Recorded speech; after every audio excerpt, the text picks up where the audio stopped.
se inicia. Bueno, quiero recordarles que hay una clase teórica que está colgada en el aula de Napoleón Bonaparte, que es un power con voz, con imágenes, imágenes y voz. Así que, por favor, pueden recurrir también a ese power, que es breve, debe tener unos 20 minutos. Bueno, Napoleón Bonaparte, un estratega militar genial, es uno de los generales de ese equipo de las guerras del Directorio contra la coalición de países enemigos. Bueno, sucede que en el año, incluso Napoleón hace una campaña militar a Egipto, que era disputada contra Inglaterra. Bueno, finalmente, en el año 1798, comienzan derrotas militares. Francia pierde los reinos de Italia. Una cosa que les quiero decir, el directorio tenía la misma idea que los girondinos, ¿recuerdan? ¿Cuál era el argumento para ocupar territorios de Europa? Había que barrer con el antiguo régimen y aplicar las reformas de la Revolución Francesa, eliminar el feudalismo, eliminar el diezmo, promover que los súbditos elijan el gobierno propio, etc. Pero en la práctica eran también territorios para extraer recursos naturales y también como mercado para las manufacturas y el comercio francés. Es decir, había como una doble intencionalidad y un doble propósito en esa ocupación de territorios en Europa, aplicar las ideas de la Revolución Francesa y además que funcionen como mercados para el comercio francés. Bueno, en medio de esa crisis económica de 1798 y de las derrotas militares donde Francia del Directorio pierde los reinos de Italia, Napoleón da un golpe de Estado contra la República en el año 1799 y crea el consulado primero. Desarmó la República. Hasta acá llega la República Francesa, 1799. Napoleón era una figura paradójica, contradictoria, porque Napoleón, ahí voy a compartir unas imágenes, porque Napoleón, espero que se vea. Tengo un pequeño problema, a ver.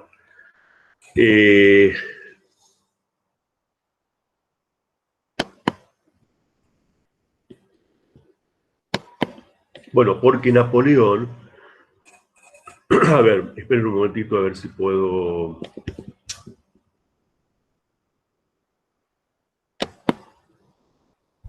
¿Ahí me siguen escuchando ustedes? Hola, hola. Sí, profe. Bien. Bueno, porque Napoleón, digamos que es una figura paradójica, contradictoria. Fíjense, por una parte, eliminó la República, y por otra parte, esa es la paradoja, en los territorios que ocupó de Europa, va a aplicar las ideas de la Revolución Francesa. De joven Napoleón leyó a los filósofos de la Ilustración e incluso de joven estuvo cerca del club de los jacobinos. Bueno, y Napoleón va a producir una modernización de las propias instituciones francesas. En el año 1804, Napoleón se autonombra emperador en una ceremonia fastuosa, en presencia incluso del Papa. Se coloca él la corona de emperador de los franceses. Y luego convoca un plebiscito, o sea, una votación donde se le pregunta, un plebiscito con sufragio universal masculino, donde se le pregunta a los varones mayores de 25 años, ¿queréis que Napoleón sea emperador de los franceses? Y gana abrumadoramente el sí. Por lo tanto, Napoleón tenía como una doble legitimidad. La legitimidad que era de antiguo régimen, es decir, la aureola de emperador, y a la vez una legitimidad democrática por el plebiscito. Napoleón va a producir grandes cambios en las instituciones francesas, las moderniza, la administración pública, las universidades, el ejército, impulsa la educación técnica, el famoso Politécnico. Napoleón además dicta el Código Civil, donde condensa algunas ideas de la Ilustración. Por ejemplo, el Código Civil establece la libertad individual, la propiedad privada, la igualdad civil, el matrimonio civil y el divorcio. Eso último le trajo algunas fricciones con la Iglesia. Pero a la vez Napoleón firmó un concordato con la Iglesia. Fíjense cómo favoreció el poder de la Iglesia y además entró en contradicción con esto de permitir el divorcio. Bueno, y creó un imperio muy importante gracias a las técnicas militares que desarrolló y las estrategias de guerra, y logró nuevamente ocupar Bélgica, Holanda, regiones de Alemania hasta el río Rin. Luego de eso también ocupó el norte de los reinos de Italia, los reinos de Italia del norte. También ocupó regiones de Polonia, creando el ducado de Varsovia, los cantones de Suiza, Iliria en el sur de Europa, en el sur-oriente de Europa, la península de los Balcanes, Iliria, y finalmente invadió España en el año 1808. Eso ya lo vimos cuando vimos los procesos de independencia de Hispanoamérica. Bueno, en esos territorios Napoleón aplicó justamente las ideas de la Revolución Francesa. Ahí pueden ver las imágenes. Sí, profe, ahí se ve. Bien, bueno. Una obra de Louis David, un pintor neoclásico, con Napoleón Bonaparte como victorioso, una faz épica de Napoleón Bonaparte en esta pintura. El imperio de Napoleón, todo esto que están viendo con color celeste y color verde, es el imperio que le creó Napoleón Bonaparte en Europa.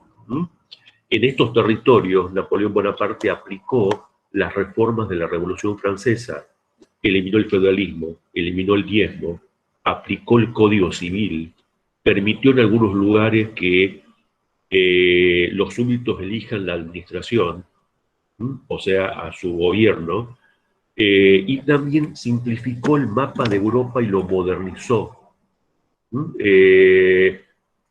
Por ejemplo, en todo este territorio que estoy marcando con el cursor existía una vieja entidad territorial Sacro Imperio Romano Germánico, de 234 estados. Bueno, Napoleón Bonaparte lo simplificó creando la Confederación del Rin, muestro aquí, miren, con el cursor, que eran solamente 39 estados. Esto fue lo que creó y simplificó el mapa de Europa y modernizó el mapa construyendo el concepto de Estado moderno. Desde el punto de vista económico, todo lo que ven ustedes con la línea punteada roja es el bloqueo que realizó Napoleón en las costas para evitar que barcos ingleses desembarquen productos de la revolución industrial. Hubo una fuerte competencia económica contra Inglaterra, que estaba en plena, Inglaterra estaba en plena revolución industrial. Entonces, justamente Napoleón compitió económicamente contra Inglaterra. Como Inglaterra, este bloqueo se inició en 1806. Como Inglaterra no podía vender productos, adelante, ¿alguien quiere hablar? Como Inglaterra no podía vender productos en el continente europeo, en la parte continental, entonces, ¿qué ocurrió? Inglaterra comenzó a impulsar el comercio ¿hacia dónde? Hacia Hispanoamérica y hacia la India, para vender los productos de la Revolución Industrial. Bueno, entonces, Napoleón Bonaparte entonces aplicó las ideas de la Revolución Francesa. ¿Sí? ¿Alguien quiere decir algo? Sí, ¿puede repetir eso último, por favor, profe? Sí, que... ¿Cómo empezó a hacer el comercio? Que Napoleón Bonaparte creó un bloqueo contra el comercio inglés en 1806. Lo mostré en el mapa, la línea punteada, color rojo del mapa. Es decir, compitió económicamente contra Inglaterra, impidiendo que Inglaterra venda los productos de la Revolución Industrial inglesa. Bueno, entonces, luego, voy a sintetizar todo esto porque tengo que avanzar más rápido. Luego, Napoleón Bonaparte intenta una invasión contra Rusia. Los enemigos de Napoleón básicamente eran el Imperio de Austria, muestro el cursor, el Reino Alemán de Prusia y el Imperio de Rusia, que eran tres reinos de antiguo régimen. Dos imperios, Rusia y Austria, y un reino. Los tres de antiguo régimen. E Inglaterra, una monarquía parlamentaria. Fueron los grandes enemigos de Napoleón. Finalmente Napoleón intenta invadir Rusia, 1812 fracasa, y en 1813 es derrotado y enviado a una isla. Pero luego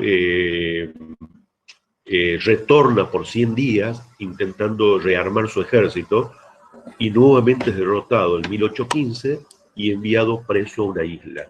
Y acá comenzamos el tema de la clase de hoy, que se llama Congreso de Viena. ¿Qué ocurre en 1815? Las potencias vencedoras de Napoleón arman un congreso en Viena, la capital del Imperio de Austria. Aquí muestro el Congreso de Viena. Fíjense el triángulo color verde. Une a la capital de Prusia, la capital del Imperio de Rusia y la capital del Imperio de Austria. Ese era el trípode que había vencido a Napoleón con el apoyo de Inglaterra. Entonces se forma el Congreso en la ciudad de Viena. ¿Para qué? Para crear un nuevo orden europeo, reprimir cualquier intento de revolución, reprimir cualquier intento de expansión de las ideas de la Revolución Francesa, y también para repartir territorios, para repartir diversos territorios y rear Europa. También implicó una vuelta de la alianza entre el trono y el altar, es decir, la iglesia y los reyes. Nuevamente, y retornan los reyes. A Francia vuelven los Borbones. Luis XVIII, que se había exiliado en Hungría y por eso se había salvado de la guillotina en la Revolución Francesa, retorna el hermano de Luis XVI con el nombre de Luis XVIII a Francia. A España, en España es liberado el rey Fernando VII y vuelve a implantar el absolutismo. E incluso comienza a armar campañas militares marítimas para retomar los territorios independientes de Hispanoamérica y elimina la Constitución de Cádiz liberal de 1812. Bueno, entonces, esto es el Congreso de Viena. Ya dijimos, el nuevo orden monárquico, la represión de cualquier intento de revolución, el reparto de territorios. Comienza en 1815 el Congreso. Ahora bien, tanto el Congreso como, por ejemplo, la monarquía restaurada de Francia, de los Borbones, tuvieron que convivir con cambios que quedaban de la época de la Revolución Francesa y los cambios de Napoleón, de los cuales ya no se podía volver atrás. Por ejemplo, la aplicación del Código Civil, las reformas territoriales que había hecho Napoleón en los reinos alemanes, simplificando el mapa de los reinos alemanes, la venta de bienes de la iglesia, y los cambios administrativos y en las universidades que había hecho Napoleón en Francia, todo eso pervivió Por lo tanto, el absolutismo tuvo que convivir con esos cambios, que eran algo así como irreversibles ya, a pesar de las intenciones del Congreso. Por ejemplo, yo no voy a nombrar ahora todos los territorios, pero el Imperio de Rusia recibe gran parte de Polonia. Recibe también Finlandia, aquí no se ve completa en el mapa, y Besarabia. Este territorio que está aquí. El Imperio Austríaco va a recibir toda la costa de Iliria en los Balcanes y recibe el Trento y Venecia entre los reinos de Italia. Y también va a ser el encargado, el Imperio de Austria, de mantener el orden en los reinos de Italia.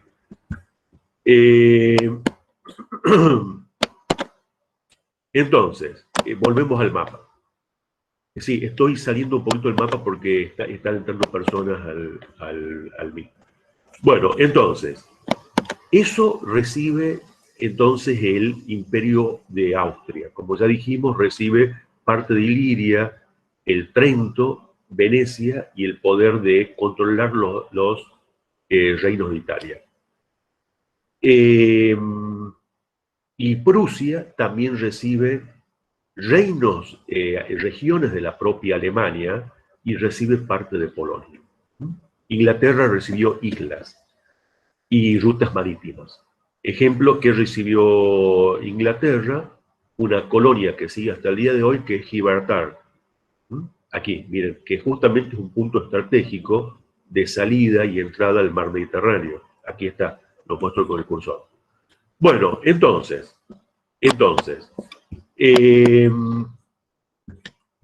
volvemos al tema del Congreso de Viena. El Congreso de Viena, además, va a crear, en base a los cambios de Napoleón, lo que se llama la Confederación Germánica. Ahora lo reduzco al mapa y lo concentro en la Confederación Germánica. Son 38 reinos alemanes, donde el más poderoso va a ser Prusia, y la parte germánica del Imperio de Austria. La región germánica, o sea, germánico parlante, hablaban alemán y eran étnicamente alemanes de Austria.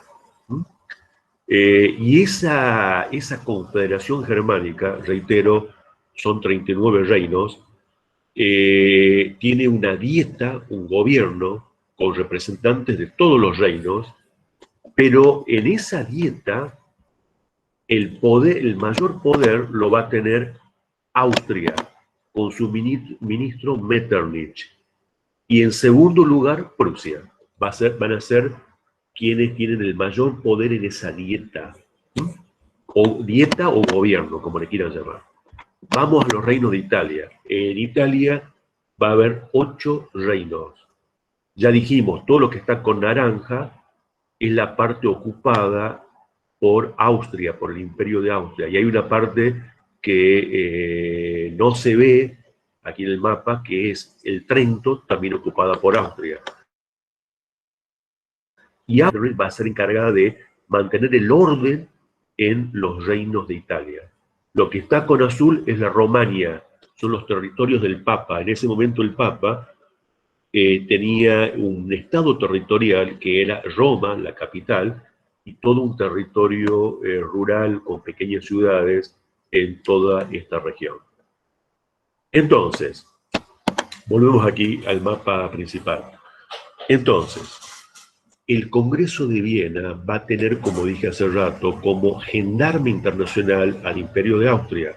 Con su ejército se va a encargar de mantener el orden de los reinos de Italia y también, mediante su autoridad, en la Confederación Germánica, en la dieta de la Confederación Germánica, donde tenía mucho poder Austria y en segundo lugar Prusia. ¿Cuáles son los 3 principios del Congreso de Viena? El 1 se llama legitimidad dinástica. Solamente son legítimos los los poderes de los reyes que han sido desplazados del poder, la dinastía legítima. Por ejemplo, en Francia los Borbones, en España los Borbones, y así. El concepto entonces de legitimidad dinástica.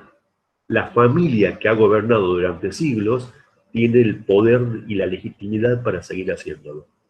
Principio 2, que fue introducido por Inglaterra, equilibrio europeo.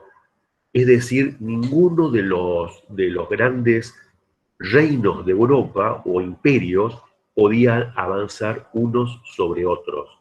Ya dijimos que el imperio de Rusia dominaba a pueblos, a diversos pueblos que no eran rusos, es decir, a otras nacionalidades. Lo mismo el imperio de Austria, y lo mismo el imperio turco, que no entró en el Congreso de Viena porque el Congreso de Viena se definía como cristiano y el imperio turco tenía como religión oficial el Islam. El imperio turco dominaba, fíjense, Asia Menor, Cercano Oriente, el norte de África, y también dominaba los Balcanes en todo el sur de Europa, dominando a los griegos, a pueblos eslavos, que estoy mostrando acá en el cursor, diversos pueblos eslavos, y también a búlgaros en este momento, el imperio turco.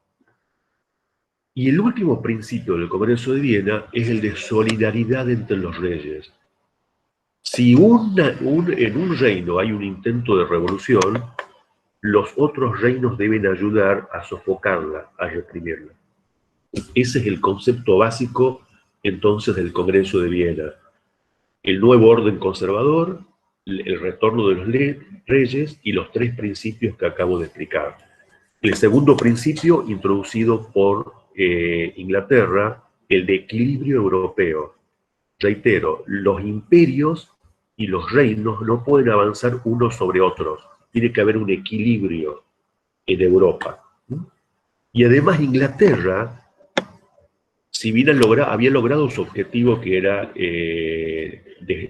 derrotar a Napoleón Bonaparte y terminar con el imperio francés y armar el Congreso de Viena, Inglaterra se sentía un poco, digamos, con incomodidad con esa alianza con los antiguos regímenes de Europa. Por eso, lentamente Inglaterra comenzó a separarse en su alianza con los imperios y reinos de antiguo régimen. Lentamente comenzó a tener una posición independiente con respecto al Congreso de Viena.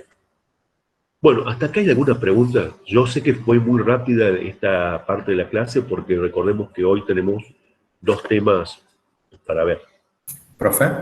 Adelante. Esa última parte en la que habló de que Inglaterra se empieza a separar del Congreso de Viena, ¿cuáles serían las razones, digamos, concretas? ¿Tienen que ver con algo económico también?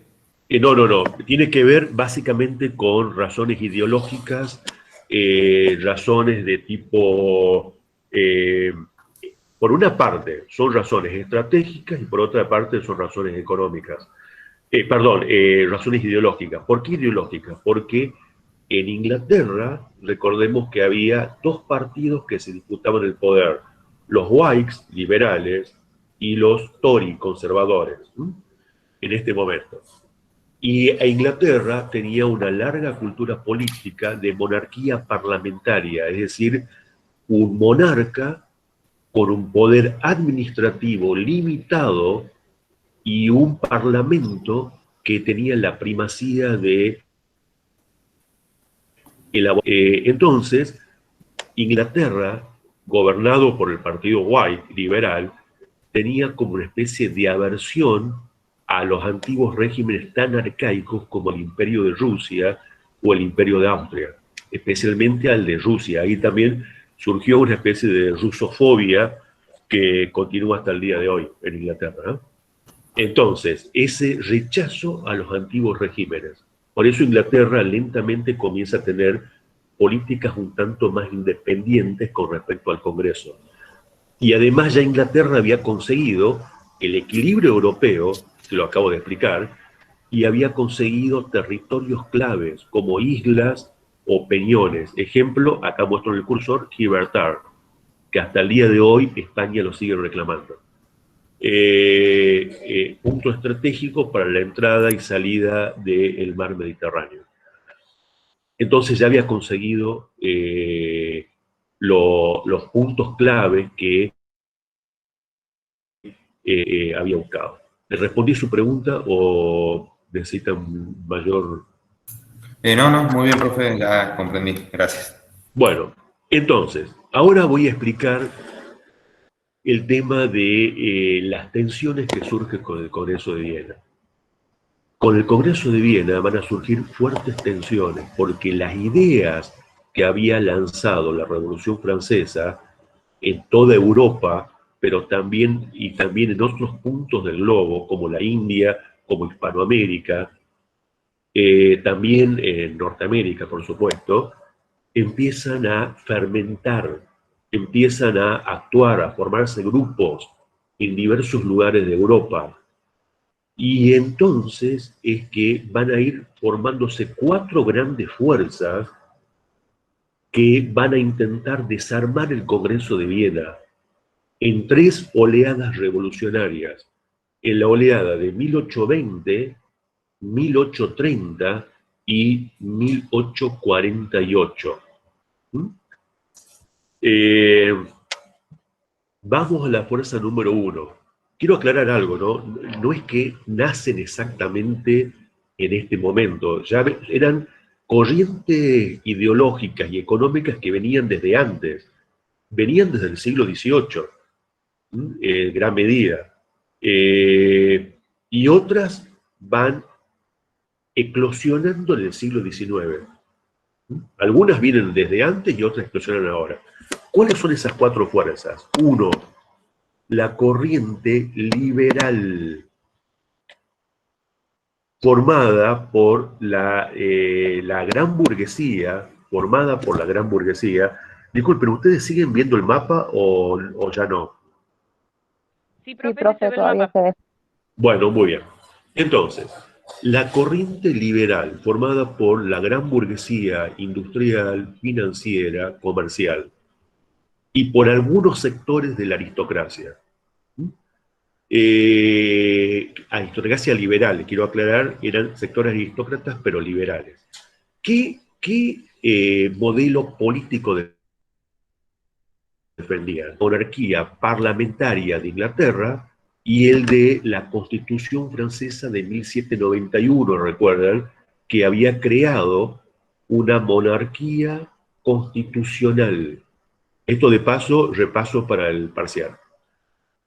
Entonces, ese modelo político admiraban, con voto censitario.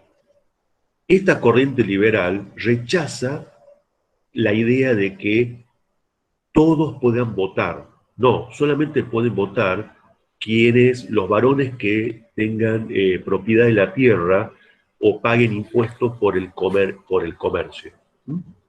El modelo económico, la libertad económica, crear condiciones para el desarrollo del capitalismo, de la acumulación de ganancias y también desarmar cualquier traba corporativa o gremial. Rechazaban también que el Estado reglamente la economía general, desarrollada en diversos lugares de Europa. Vamos a la 2. La fuerza republicana democrática o radical. Se le llamaba republicanos en Francia, radicales en Inglaterra y demócratas en Alemania, en los reinos de Alemania. ¿Qué modelo político defendían los republicanos? Primero, ¿quiénes la formaban? Era básicamente la clase media baja. Eran intelectuales, pequeños comerciantes, artesanos. Este grupo es el que defiende la idea republicana demócrata. También en este grupo, en el caso de Inglaterra, va a estar una parte de la llamada burguesía radical, que después la voy a explicar. Bueno, ¿qué modelo político defienden? La República Francesa de 1792. Y otra cosa, el sufragio universal masculino. Todos los varones mayores de edad están capacitados para emitir el voto y elegir gobierno y elegir representantes. Defienden la República con sufragio universal masculino. Y desde el punto de vista económico, el modelo creado por los jacobinos, es decir, un Estado que reglamentaba la economía poniendo precios máximos, que promovía la igualdad social. Por lo tanto, ese modelo igualitario social defendía esta segunda fuerza que son los republicanos demócratas. También están diseminados por diversas regiones de Europa. Vamos a la tercera, la fuerza de las nacionalidades, el nacionalismo. En el siglo XIX es llamada la época de la Europa de las nacionalidades. ¿Por qué? Porque incluso en el lenguaje político y en los periódicos de la época comenzó a circular el término nacionalismo. ¿Esto a qué se refería? Se refería a que va a emerger una conciencia nacional. Y ahora voy a explicar la forma de esa conciencia nacional, que es muy fuerte en el siglo XIX. Por supuesto que ya venía con raíces del siglo XVIII, pero se desarrolla fuertemente en el siglo XIX. ¿Por qué? ¿Por qué? Una de las razones es la siguiente, y acá sigo en el mapa. Pueblos que eran oprimidos por grandes imperios buscan la independencia para formar estados nacionales independientes. Por ejemplo, en el Imperio de Rusia, no haga alusión, por favor, a los pueblos dominados por Rusia en el centro de Asia o en el Extremo Oriente, sino voy a hacer referencia solamente a los pueblos dominados por Rusia en el borde occidental de Rusia. Los finlandeses, los polacos dominados por Rusia y también lo que se llaman los países bálticos. Aquí en esta región que estoy con el cursor, estaban los bálticos, que también eran dominados por Rusia. Y también pueblos de la región de Besarabia. El imperio de Austria era un imperio multinacional. Aquí dominaba a los eslavos de Bohemia y Moravia. Aquí en el sur del imperio de Austria, en esta región, dominaba a pueblos eslavos. También dominaba a italianos, a húngaros.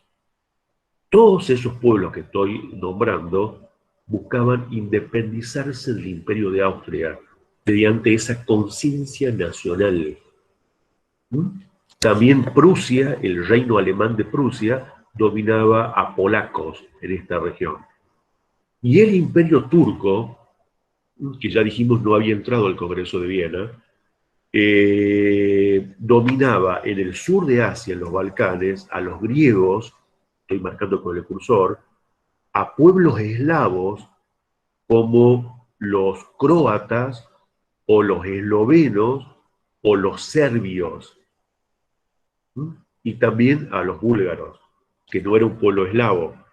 Eslavo, con B corta, es una etnia, quiero recordar, un grupo étnico-lingüístico. Entonces, todos esos pueblos que nombré, dominados por imperios, buscaban su independencia mediante la formación de una conciencia nacional, mediante el desarrollo de un diccionario gramático, recuperación de textos literarios, recuperación de costumbres ancestrales, y también mediante la lucha política, la lucha armada, la rebelión. Entonces, ahí está la Fuerza Nacional. Ahora veamos qué pasa con la Fuerza Nacional aquí. vuelvo al mapa de la Confederación Germánica. Ya dijimos, eran 38 reinos alemanes y la parte germánica del Imperio de Austria. Confederación Germánica, gobernada por una dieta, dominada por Austria, su ministro Metternich. Y en segundo lugar, esa dieta también dominada por Prusia. Pero todos los estados tenían representantes. Dieta o gobierno, es lo mismo. Aquí, el movimiento nacional, ¿a dónde iba? A la unificación de Alemania. Es decir, surgieron movimientos liberales nacionales que buscaban que esos 38 reinos se unan en un solo estado llamado Alemania. Y esto ocurrió en todo este periodo. Y también surgieron corrientes liberales nacionales que querían desembarazarse del Imperio de Austria, dejar afuera el Imperio de Austria. Ya enseguida voy a explicar mejor. Y otros que querían la Gran Alemania, que era unirse con la parte germánica de Austria. Entonces, aquí el movimiento liberal nacional quería la unificación en un solo Estado nacional de los 39 reinos.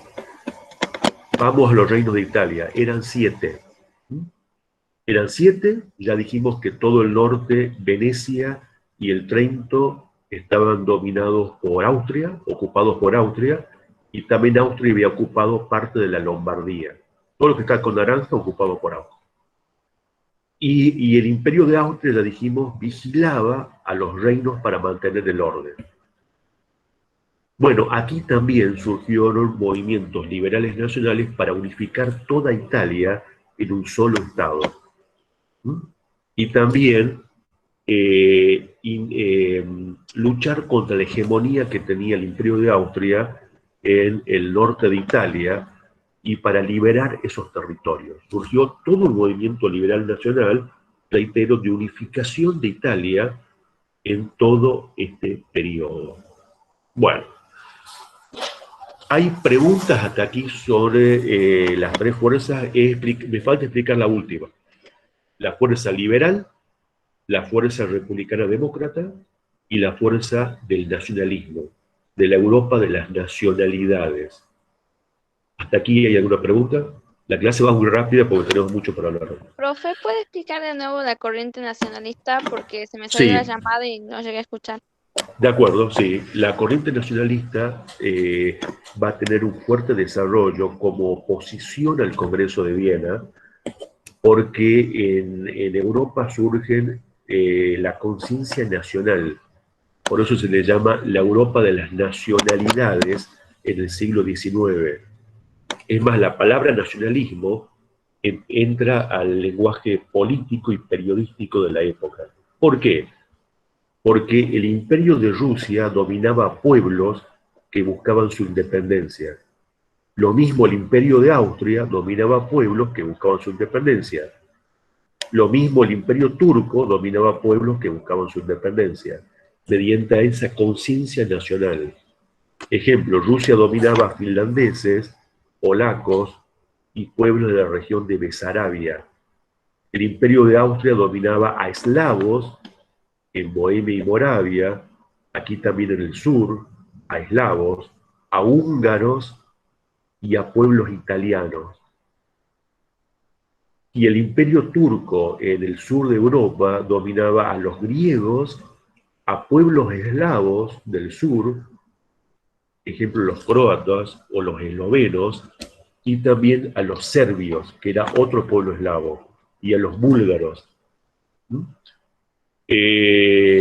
Prusia dominaba también en un sector de Polonia, el reino alemán de Prusia. Y luego, no sé hasta dónde escuchó usted o cuándo retomó, pero acá también lo explico, había un proceso también de emerger de la conciencia nacional en la Confederación Germánica, que ya dijimos que eran 38 reinos alemanes y la región germánica del Imperio de Austria, gobernados por una dieta, un gobierno con representantes de todos los estados. Aquí surge un movimiento liberal nacional para unificar Alemania en un solo Estado nacional. Lo mismo en los reinos de Italia. Surge un movimiento liberal nacional para unificar los reinos de Italia en un solo Estado y liberarse del dominio de Austria sobre el norte de Italia.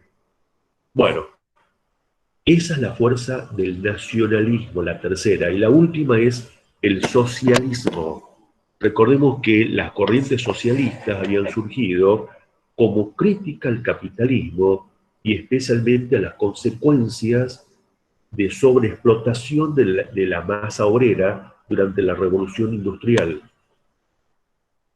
Y esa Revolución Industrial en Inglaterra, luego, recordemos que se desarrolla también aquí en los Países Bajos, en Francia, en los reinos alemanes, en el norte de Italia, es decir, durante el siglo XIX se desarrolló la Revolución Industrial, también en Norteamérica, por supuesto, en Estados Unidos. Entonces, surgieron corrientes socialistas en el siglo XIX que van a criticar al capitalismo y proponer otras formas de organización de la sociedad. Y también corrientes sindicalistas. En el caso de Francia, los socialistas utópicos, o también dirigentes socialistas intelectuales que crearon una serie de teorías aplicadas al movimiento obrero, como Louis Blanc o Blanqui, o los mutualistas también. Y en Inglaterra, también el socialismo utópico y también la corriente sindicalista y los cartistas, que yo lo expliqué cuando di la Revolución Industrial. Eran corrientes del movimiento obrero que proponían cambios y también, digamos, la plasmación de los derechos obreros. Y luego, en 1848, recordemos que empieza a escribir en Inglaterra un exiliado alemán, junto con su socio intelectual Marx, un exiliado alemán, comienza a escribir y crea la idea del comunismo, 1848. Es decir, esta fuerza del socialismo va a tener cierta importancia en la última oleada revolucionaria, que es la de 1848. Bueno, esas son las cuatro fuerzas que se van a oponer al Congreso de Viena y van a impulsar las revoluciones. Si no hay ninguna pregunta por todo lo que expliqué hasta aquí, comenzamos a explicar la primera oleada revolucionaria, la de 1820. Bien, comenzamos. Primero voy a explicar un poco qué ocurrió en Francia. Ya dijimos, con la derrota de Napoleón y la formación del Congreso de Viena, retornan a Francia los Borbones con Luis XVIII. La restauración de Luis XVIII se hace en medio de proscripciones, exiliados, tribunales de excepción, censura. Hay un fuerte ambiente de terror blanco y vuelve a la administración la aristocracia. La aristocracia francesa vuelve a ocupar lugares en la administración, en los puntos centrales, en los ministerios y en lugares claves de la administración. Ya dijimos que esa restauración tuvo que convivir con cambios que había hecho la Revolución y Napoleón, que eran irreversibles. La aplicación del Código Civil, por ejemplo, la venta de bienes de la Iglesia. Quiero recordar que eran algunos bienes de la Iglesia, no eran todos los bienes de la Iglesia. La nueva estructura de la administración y de las universidades. Bueno, todo eso tuvo que mantener. Ahora bien, cuando volvió Luis XVIII, dictó una carta para tratar de ayornarse, o sea, adaptarse a los tiempos, entre comillas, modernos. Trató de combinar absolutismo con el otorgamiento de una carta, o sea, una constitución, donde trataba de copiar de mala forma algunos elementos del constitucionalismo inglés. Entonces da una carta en la cual el rey sigue siendo absolutista, pero se crean dos cámaras,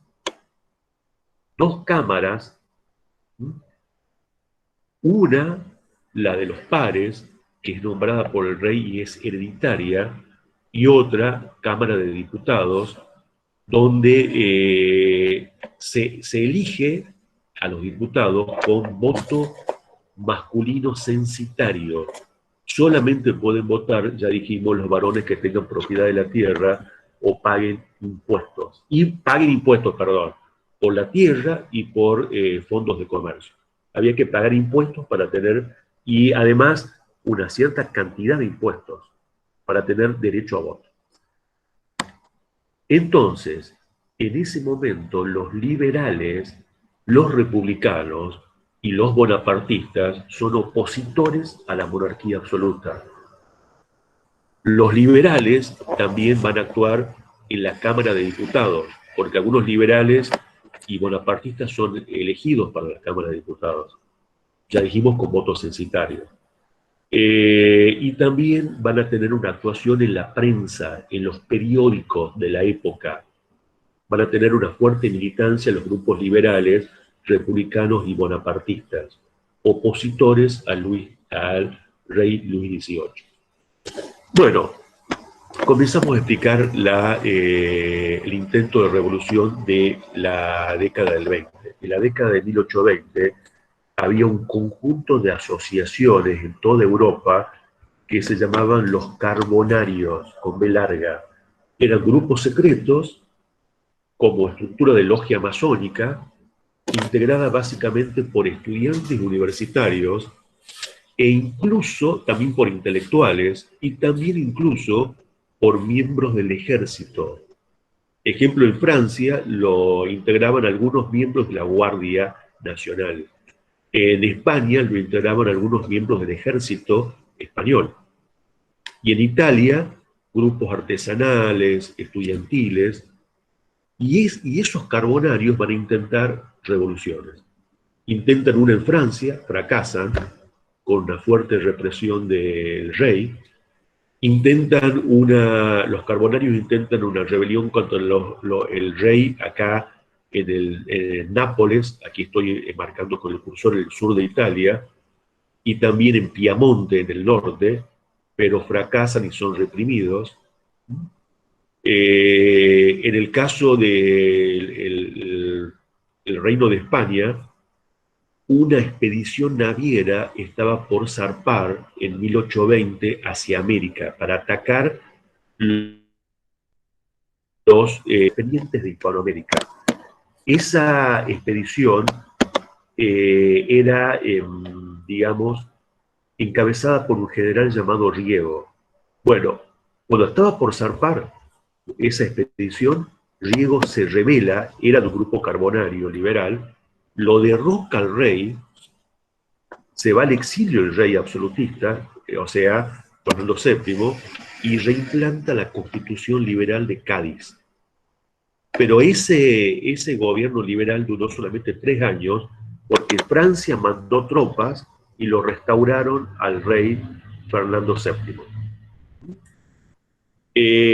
Veamos qué pasa en la Confederación Germánica.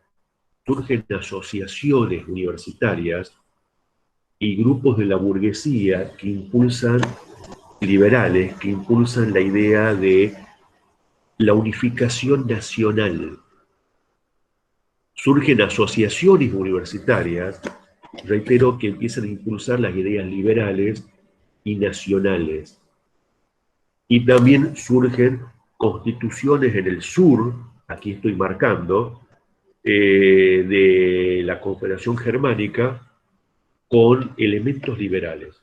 ¿Qué hace Metternich, el ministro de Austria? Interviene con la Dieta y reprime esas asociaciones universitarias, las controla, las vigila en la década del 20. ¿Qué pasa aquí en el Imperio Turco? Hay una revuelta de grupos populares nacionalistas en Serbia, un pequeño territorio de este pueblo eslavo, los serbios, que se rebelan contra Turquía en una lucha y finalmente obtienen la autonomía, no la independencia, pero la autonomía dentro del Imperio Turco. Y entre el año 1821 al 29, los griegos, una asociación liberal griega unida a los clanes de pastores de las montañas, se unen en una guerra sangrienta contra el imperio turco, donde va a haber grandes masacres. Esa lucha que se da entre 1821 y 1829 fue apoyada por Inglaterra e incluso por liberales de Francia, que apoyaron con tropas, barcos. Ahí está la pregunta que hace rato me hizo un alumno que decía, ¿por qué Inglaterra se fue separando lentamente de los núcleos ideológicos del Congreso de Viena? Bueno, ahí está una respuesta. Justamente porque en este caso, esa lucha liberal nacional de los griegos chocaba contra el principio del Congreso de Viena que decía legitimidad dinástica. Era la lucha de las nacionalidades contra el principio de legitimidad. Bueno, fue apoyada por, ya dijimos, Inglaterra y por los liberales de Francia, y finalmente en 1829 Grecia pasa a ser independiente luego de una lucha sangrienta. Grecia independiente, es decir, detrás de esas ideas liberales nacionales. Vamos ahora a la revolución de 1830. Comienza en Francia. ¿Qué ocurrió en Francia? En el año 1824 muere el rey, asume Carlos X, también Borbón, y este rey avanza hacia un total absolutismo. Por ejemplo, vuelve la intervención católica a las universidades, vuelven las cátedras con enseñanzas de los jesuitas, se establece la censura en la prensa, se dicta la ley de sacrilegio, en la cual ningún periódico y ningún dirigente podía criticar a la iglesia. Es decir, hay un intento de avanzar a un mayor control ultraconservador y al absolutismo.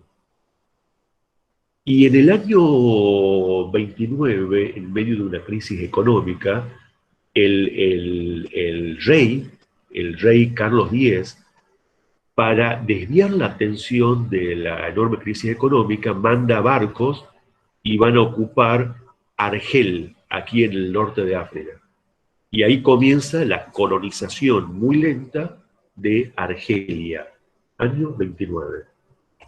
Al año siguiente, elecciones, y reitero, con voto censitario, y ahí ganan varios cargos de concejales, perdón, de diputados, el Partido Liberal. Ganan varios escaños como diputados, el Partido Liberal, y entonces Carlos X, tomando un artículo de la Carta, dicta leyes de emergencia, disuelve la Cámara de Diputados, llama a nuevas elecciones, pero censura a algunos candidatos que no se pueden presentar. Eso genera una revolución en París. También establece la censura a los periódicos. Uno de los principales periódicos era El Nacional, en el cual escribían liberales, bonapartistas y republicanos. Lo censura, prohíbe su circulación. Entonces los primeros que salen a la calle son los obreros, que hacen barricadas en las calles de París, luchan en las calles, básicamente los obreros de los talleres donde se producían los periódicos. Y entonces, aquí por ejemplo tenemos una imagen que una pintura muy reconocida luego, ya la voy a mostrar. Entonces, esta revolución justamente ocurrió en julio de 1830. Salen los obreros, hacen barricadas. Los liberales se asustan por ese movimiento obrero, los diputados liberales, y le ofrecen la corona a un personaje que era de otra dinastía, era un noble de otra dinastía, un noble liberal de la casa de los Orleans. Le ofrecen a Luis Felipe la corona y la asume. Y ahí surge una monarquía constitucional encabezada por Luis Felipe de Orleans, 1830. Aquí en esta pintura célebre de Delacroix, que hace alusión a la Revolución de 1830 en París, podemos ver, fíjense, el pueblo en armas, el símbolo de la Revolución Francesa, la mujer con el gorro frigio y la bandera tricolor, que es un signo universal de la Revolución Francesa, y fíjense, la burguesía también luchando contra el rey absolutista, el pueblo unido a la burguesía. De todos modos, esta interpretación que estoy haciendo, recordemos que es una mirada también un tanto idílica del pintor, porque en realidad durante el proceso de la revolución, justamente, la burguesía tomó el control a desplazar el protagonismo del pueblo y ofrecerle la corona a Luis Felipe de Orleans. Los sectores obreros que querían una república. Bueno, entonces, ya voy, ahí se está haciendo una pregunta, ahí voy. Bueno, aquí voy a dejar de compartir y después voy a volver a compartir. Bien, ¿alguien está levantando la mano para hacer preguntas? Porque sentí ahí un pequeño clic de un ruido. ¿Alguien está por preguntar algo? Bueno, entonces, ya después voy a volver a compartir para ver nuevamente el mapa. Entonces, a partir de esa revolución liberal de París de 1830 en Francia, asume el... ¿Por qué? Porque ahora sí se reforma la carta es como una constitución, y se establece un régimen parlamentario monárquico. La Cámara ahora de Diputados va a tener derecho de iniciativa, derecho de interpelación, se elimina la censura a los periódicos, se separa la Iglesia del Estado, que era también un pedido de los liberales, pero sigue el voto censitario. Por lo tanto, en la oposición a Luis Felipe van a estar los republicanos, los socialistas y también el Partido Católico. ¿Por qué conservador? Porque Luis Felipe había establecido la separación de la Iglesia y el Estado. En esta monarquía de Luis Felipe, llamada una monarquía liberal, es la época donde eclosiona en Francia la revolución industrial. Empiezan a montarse fábricas, surge todo un sector burgués industrial, el movimiento obrero. Por lo tanto, Luis Felipe impulsó con sus políticas el ascenso de la burguesía financiera, la burguesía industrial también en esta época. Y mantuvo el voto masculino censitario, como ya lo expliqué antes. Bueno, ¿esto qué impacto produce en Europa? Inmediatamente Bélgica se separa de Holanda y crea también una monarquía constitucional. ¿Qué ocurre luego? Muestro nuevamente el mapa. ¿Qué ocurre luego en los reinos de Italia? ¿Qué va a pasar en los reinos de Italia? Lo que va a ocurrir también en este momento, a ver, voy a acá voy a minimizar esto porque para ver de nuevo las imágenes. Lo que va a ocurrir en los reinos de Italia es que surge una asociación creada por un teórico llamado Mazzini, como suena con doble Z, Mazzini, llamada la Joven Italia, que buscaba unificar Italia de acuerdo a las ideas liberales. Era un grupo liberal nacional. Mazzini lo crea justamente en 1830. Y en 1831 se produce un movimiento en el centro de Italia, aquí, en los... Esperen, voy a nuevamente compartir para que lo puedan ver. Entonces, surge un movimiento de la joven Italia liberal nacional en el centro de Italia, lo derrocan al Papa y crean las Provincias Unidas de Italia Central. Aquí, en todos estos territorios. Pero inmediatamente interviene Austria y restablece la autoridad del Papa en la Romagna. Romagna se escribe. Es decir, fracasa ese movimiento de la joven Italia para unificar Italia. Había comenzado unificando los estados pontificios. ¿Qué pasa en la Confederación Germánica? Surgen constituciones liberales en los estados de el centro y el norte de Alemania. Pero inmediatamente interviene Metternich en la dieta de la Confederación y establece la censura, el control sobre asociaciones que impulsaban la unificación de Alemania, asociaciones estudiantiles me refiero, y también elimina la constitución de uno de los reinos por estas reformas liberales. Esta represión que ejercía Metternich y Austria en la dieta. Prusia también no estaba de acuerdo con esa reforma. Vuelvo al mapa central, y en Polonia hay una revolución nacionalista muy también sangrienta, esa rebelión contra las tropas rusas. Rusia envía tropas a Varsovia y reprime sangrientamente el intento nacionalista de los polacos. 1830.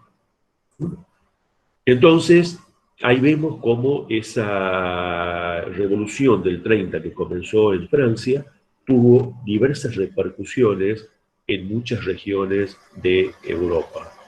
Y vamos a la última, 1848, se le llamó la primavera de los pueblos, porque fue la que mayor extensión tuvo en diversos lugares de Europa, donde también participa por primera vez elementos de los grupos socialistas dentro de Francia, y además fue republicano en Francia, y en otros lugares fue nacionalista, en otros lugares de Europa, pero se le llamó Primavera de los Pueblos porque creó grandes esperanzas, pero fue efímera, duró muy poco tiempo.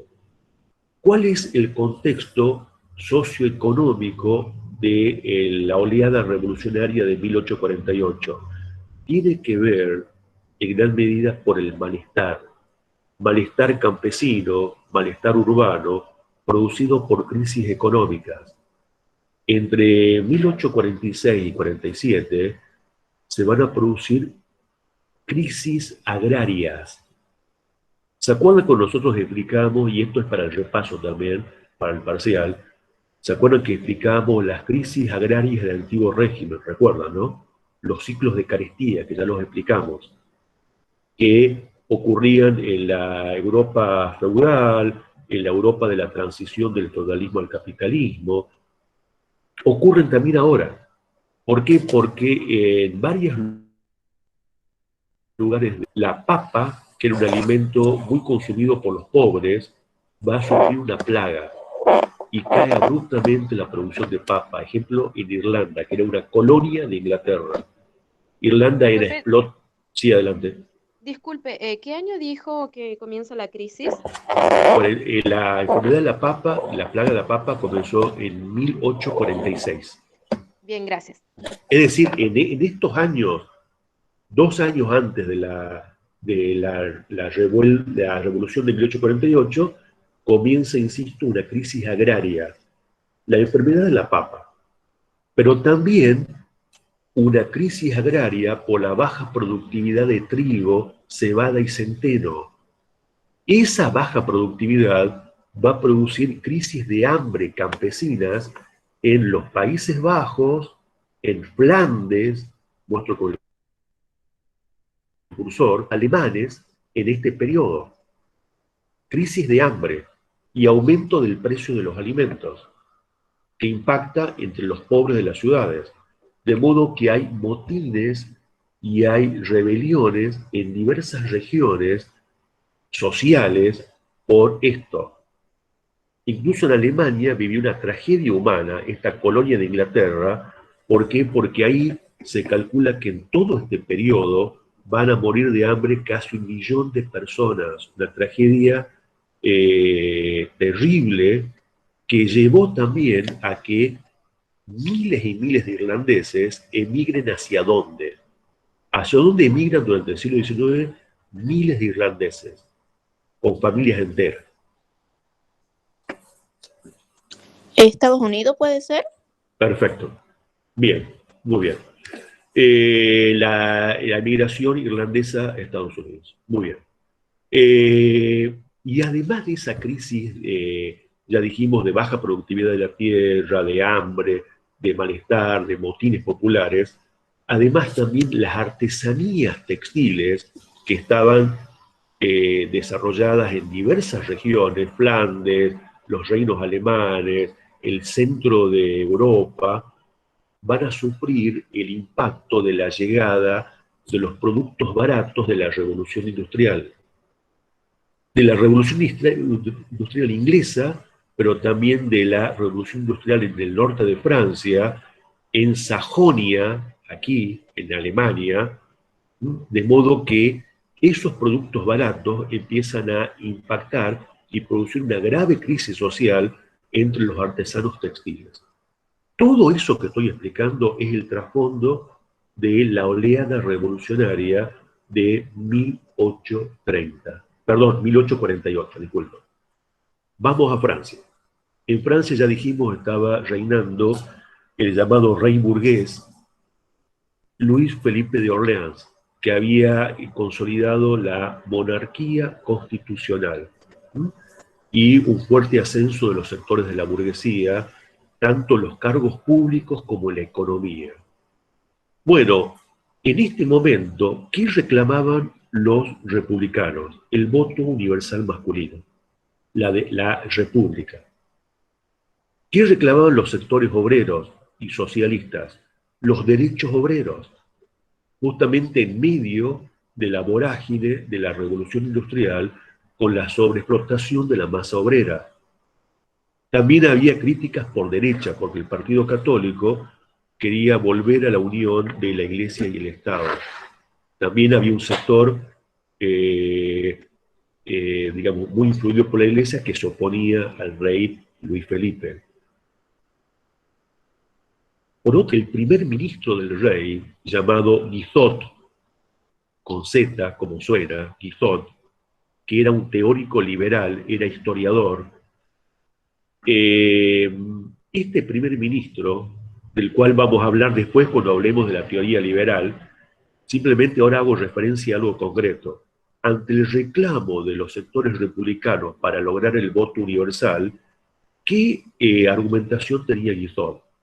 Como Guizot era liberal en economía y conservador en política, ¿qué decía? Decía, impulsemos la libertad económica, impulsemos el laissez-faire, laissez-passer, dejar hacer, dejar pasar.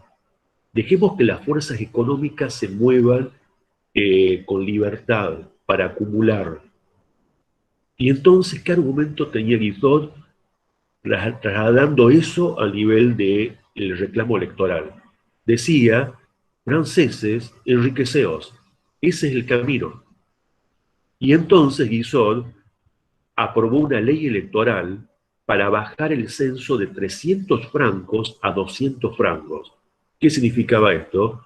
Antes, para poder votar, tenía que ser un varón que pague 300 francos de impuestos. Ahora, con esta nueva ley electoral, para poder votar hay que pagar 200 francos de impuestos. Con esto se ampliaba la cantidad de varones que podían votar, pero aún así seguía siendo ínfima comparado a la masa de la población masculina, ¿se entiende? Entonces, esa fue la reforma promovida por Guizot. Sin embargo, continuaban los reclamos republicanos por el voto universal, por la república, y los reclamos obreros por derechos. Y finalmente, en febrero de 1848, en París, obreros, estudiantes, y también sectores de la Guardia Nacional se rebelan con barricadas en las calles de París, luchando contra el ejército, y finalmente se implanta la Segunda República. El rey queda suspendido, se implanta la Segunda República, se forma un gobierno provisional, ¿m?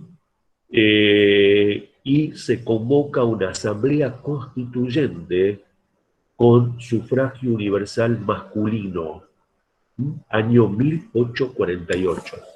Incluso un ministro va a ser nombrado, que era Louis Blanc, que venía del Partido Socialista, y ese ministro va a elaborar leyes de derechos obreros y va a crear los talleres nacionales, talleres metalúrgicos y textiles, para dar trabajo a sectores desocupados. Bueno, entonces ahí se implantó la Segunda República. Pero ¿por qué dijimos hace rato que había sido una revolución pasajera? Porque fue muy profundo el cambio en Francia. Implantar la Segunda República, avanzar con los derechos obreros, llamar a una convención constituyente con sufragio universal masculino. Ahora bien, cuando se estableció la Constitución, la Constitución estableció un sistema donde en la estructura organizativa del Estado surgía la figura de un presidente elegido con voto universal masculino y una Cámara de Diputados, elegida con sufragio universal masculino. Ahora bien, cuando se llamó elecciones, los campesinos que ahora tenían voto se volcaron por el Partido Conservador y lo eligieron a un sobrino de Napoleón llamado Luis Bonaparte. Luis Bonaparte fue elegido presidente en 1851 del Partido Conservador, muy cercano a la Iglesia. Y ese, presidente, un año después dio un golpe militar y estableció el Segundo Imperio, tratando de imitar a su tío. Por lo tanto, la República duró muy poco tiempo en Francia. Pero cuando se produjo en febrero del 48, repercutió en muchos lugares de Europa. Voy a desarrollar brevemente dónde. En los reinos de Italia se producen 3 intentos de revolución. Aquí, en Piamonte, el rey Carlos Alberto dicta un estatuto, o sea, una constitución con elementos liberales. Crea una monarquía constitucional y expulsa a los austríacos de la Lombardía. En el sur, en Nápoles, surge una revolución que expulsa al rey y crea un sistema liberal constitucional. Y en el centro de Italia, en los territorios del Papa, el grupo de Mazzini, de la joven Italia, va a formar la República Romana en 1849. Es decir, 3 movimientos, todos tendientes a la unificación final de Italia, en un solo Estado, como ya expliqué antes. Pero los 3 duran muy poco tiempo. Austria manda tropas para reprimir el movimiento de Piamonte y vuelven a ocupar la Lombardía, mandan tropas y restauran al rey en Nápoles, aquí, y Francia, de Napoleón Bonaparte III, envía tropas y lo restaura el Papa en los territorios de la Romaña. Por lo tanto, dura muy poco tiempo. Vamos a la Confederación Germánica. En el 48, en medio de ese clima revolucionario europeo, es que se reúne el Parlamento de Frankfurt. Aquí, miren, ahí muestro con el cursor una ciudad del suroeste, y en ese Parlamento hay representantes de todos los estados. Por supuesto, con mayor peso, los representantes de Austria y de Prusia. Bueno, ahí se producen algunas reformas liberales en ese Parlamento, incluso van a escribir un boceto de constitución y lo ofrecen en esa nueva constitución que se iba a aprobar, no se había aprobado todavía, la corona al rey de Prusia, que la rechaza.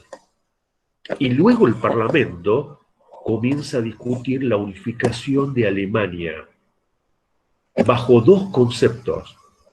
Un grupo de diputados quiere la pequeña Alemania, o sea, los territorios étnico-lingüísticos alemanes sin la región de Austria germánica, concepto de la pequeña Alemania.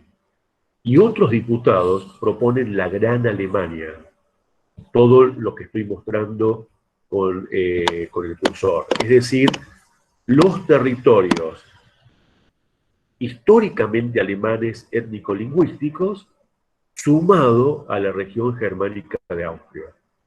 Se discutió la unificación en ese Parlamento. Sin embargo, finalmente se disolvió el Parlamento porque se retiraron los representantes de Austria y de Prusia. De modo que quedó en la nada, pero ya había producido algunas reformas el Parlamento de Frankfurt. Y luego también hay intentos de revolución radicales ya de sectores radicales cercanos al republicanismo y al socialismo, que son reprimidos. Veamos qué pasa en el Imperio de Austria, o sea, en el centro de la reacción europea, junto con Rusia. En Viena, también en marzo, o sea, un mes después de la Revolución Republicana de Francia, hay un movimiento que imita al francés, con estudiantes, obreros y sectores de la guardia del ejército, que derrocan al emperador, que huye hacia Rusia, y convocan a una dieta constituyente con sufragio universal masculino. Y luego se elimina el feudalismo. Quiero recordarles que aquí, en las regiones rurales, que era la mayor parte, todavía había explotación de la nobleza sobre los campesinos y obligación del campesinado de trabajar gratuitamente para los nobles. Y esto es aprovechada, esta revolución en Viena, una revolución republicana, constitucional, que expulsa al emperador, para que los eslavos de Bohemia se independicen. Los checos son los eslavos de Bohemia, estoy marcando acá con el cursor, se independizan. Y también los húngaros, encabezados por un noble ilustrado, va a independizar a Hungría y crear la República Húngara en 1849. Pero ¿qué ocurre con todos esos cambios? Rusia manda tropas y restauran al emperador. Fernando José I es restaurado y vuelve el poder absolutista a Austria. Por lo tanto, esta revuelta fue la más extensa de Europa, pero la más efímera. De todos modos, las tres oleadas revolucionarias produjeron independencia de territorio, cambios constitucionales, de modo que ya ese orden que había creado el Congreso de Viena ya en 1815 ya estaba bastante desestabilizado. Más allá de eso, todavía Prusia conservaba su poder y Rusia, por supuesto, conservaba su poder de antiguo régimen absolutista de forma muy fuerte. Bueno, hasta aquí llega el primer tema que teníamos que ver. Ya son las 8, así que vamos a ir cerrando. Y como les dije, ahora yo voy a plantear el otro tema y lo vamos a desarrollar en la clase del día jueves. Ahí el jueves, en unos 40 minutos, voy a desarrollar el tema liberalismo de forma muy comprimida, quiero aclarar, para poder ver todo el texto. El texto es de Georges Mosse, ya fue subido al aula virtual, y para el segundo parcial, junto con su guía. Lo planteo al tema. Por favor, ¿hay alguna pregunta del Congreso de Bienes y Revoluciones? Yo quiero aclarar algo para gente que por ahí pudiese estar un poco preocupada, porque yo en la clase di muchos datos. Por ejemplo, dije, bueno, la oleada del 20 impactó en esta región, en esta, en esta, en esta. La del 30 en esta, en esta. Entonces tal vez alguien puede decir, bueno, pero me tengo que aprender de memoria cada fragmento de esa revolución. Bueno, usted puede tomar básicamente qué ocurrió en Francia y tomar un ejemplo de dónde impactó. ¿Ah? Es decir, traten de hacer síntesis. Y lo que sí tienen que saber muy bien son los principios del Congreso de Viena, los objetivos, ese nuevo orden que crea el Congreso de Viena y las 4 fuerzas, que yo las expliqué al principio de la clase, que van a intentar desarmar el Congreso de Viena. ¿Se acuerdan? La fuerza liberal, la fuerza republicana demócrata, la fuerza nacionalista, que es muy importante, y la última, la del socialismo. Bueno,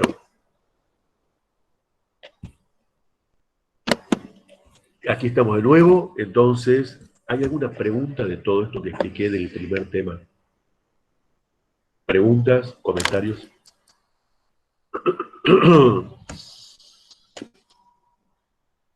¿Nada? Bueno, planteo el segundo tema y lo vamos a terminar el día jueves, más o menos en unos 30, 40 minutos, vamos a terminar de explicar el tema liberalismo.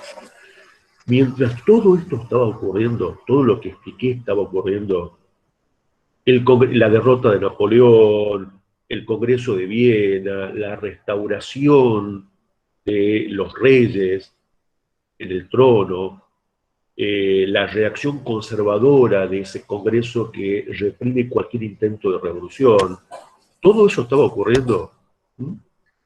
Las revoluciones, los intentos de revolución. ¿Qué estaba ocurriendo en el terreno de las ideas? Ahora, este tema que vamos a tratar ahora es de las ideas políticas, sociales y económicas. Vamos a hablar de teóricos, de políticos, de economistas, que van a formatear ideas que van a tener, de hecho, una mediana y larga duración en Europa y también en el mundo. Y podríamos decir que todavía siguen vigentes en algunos sectores, en algunos países, ¿no? Básicamente el liberalismo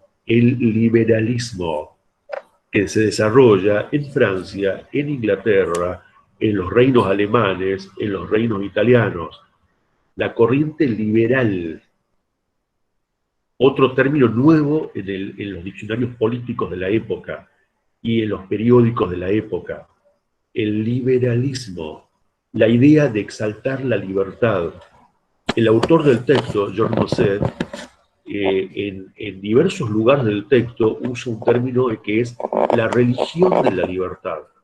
¿Por qué? Porque terminó siendo una idea, tanto en lo político como en lo económico, bastante dogmática y que se trataba de aplicar en todos los lugares. El liberalismo no nació por generación espontánea en el siglo XIX. Quiero aclarar algo, que vamos a hablar de autores que escribieron y actuaron justamente en la época del Congreso de Viena, en la época de la Restauración, de 1815 en adelante, 1815, 1830, 1848, de esta época es donde vamos a desarrollar estos autores liberales. Entonces, fíjense, estos autores, ya termino de presentar el tema y ya vamos cerrando la clase. Estos autores liberales no nacen por generación espontánea. ¿Dónde hunden sus raíces? A ver, alguien que pueda hacer alguna conjetura. La idea de que la libertad es un bien supremo que hay que defender, la idea de libertad económica también. ¿Dónde podrían haber tenido sus orígenes estos autores del siglo XIX en Francia y en Inglaterra, por ejemplo? ¿En los ilustrados franceses? Claro, bien, bien. Por ejemplo, en algunas reformas de la Asamblea Nacional Constituyente. Ejemplo, el modelo de Constitución de 1791. Todo esto que estoy diciendo es repaso para el parcial. En los pensadores de la Ilustración, como Voltaire y Montesquieu, en el constitucionalismo inglés, que luego terminó formando la corriente de los Whigs liberales durante el siglo XIX en Inglaterra. Ahí tiene sus raíces el liberalismo, que tiene diferencias también con la Ilustración, quiero aclarar. El pensamiento liberal desarrolla un conjunto de ideas, de conceptos, de axiomas, que hunden sus raíces ahí, pero tienen elementos diferenciados. Básicamente, los liberales franceses, voy a hablar primero de esto, lo que empiezan a plantear en esa época de la Restauración es un conjunto de ideas políticas, constitucionales y también sociales que van a defender como modelo, y también una crítica hacia sistemas organizativos que rechazan. Por ejemplo, una autora que escribe Meditaciones de la Revolución Francesa, Madame Staël, escribe ese libro, y ella había vivido como protagonista también etapas de la Revolución Francesa. Básicamente, sí, acá, bueno, acá en el chat yo lo había visto porque estaba compartiendo imágenes. Claro, el socialismo científico, aquí una alumna, Eunice Mayer, lo que plantea es justamente cuando se desarrolla la teoría de Marx. Cuando Marx y Engels escriben en Londres, Marx como exiliado de Alemania, llega ahí, él venía de origen intelectual y también de una familia judía.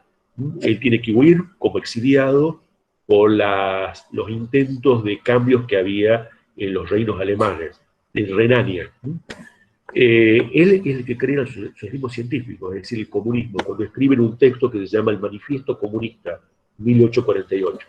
Ahí nace el llamado socialismo científico. El jueves, 11:30 de la mañana en la clase, por supuesto. Tienes que entrar con el link de siempre. Sí, claro, es la continuación de esta clase. La voy a grabar también en la otra, por supuesto, ¿no? Sí, sí, por supuesto. La voy a grabar a ese fragmento que va a quedar del tema de hoy. Bueno, entonces, a ver, vuelvo. Madame Staël, estaba por escribir Madame Staël. Se escribe así.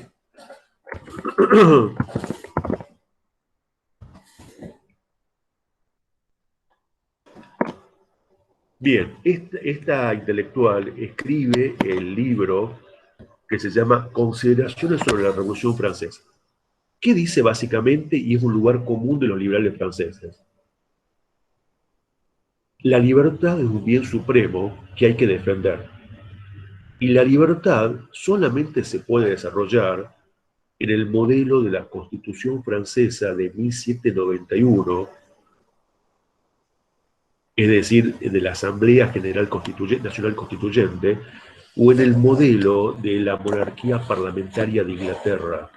Ahí, en esa moderación, en esa monarquía moderada, en esos derechos otorgados a los individuos, a los ciudadanos, y con el voto censitario se puede desarrollar la libertad.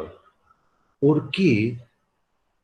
Porque existen sistemas políticos y sociales que son enemigos de la libertad. ¿Cuáles son? El absolutismo monárquico. Ese absolutismo concentrado dio origen a una revolución en Francia, y durante esa revolución luego apareció la democracia jacobina, que es, según Madame Staël, una tiranía. La democracia es una tiranía de la mayoría sobre la minoría. Por lo tanto, no puede darse la libertad. Ahí.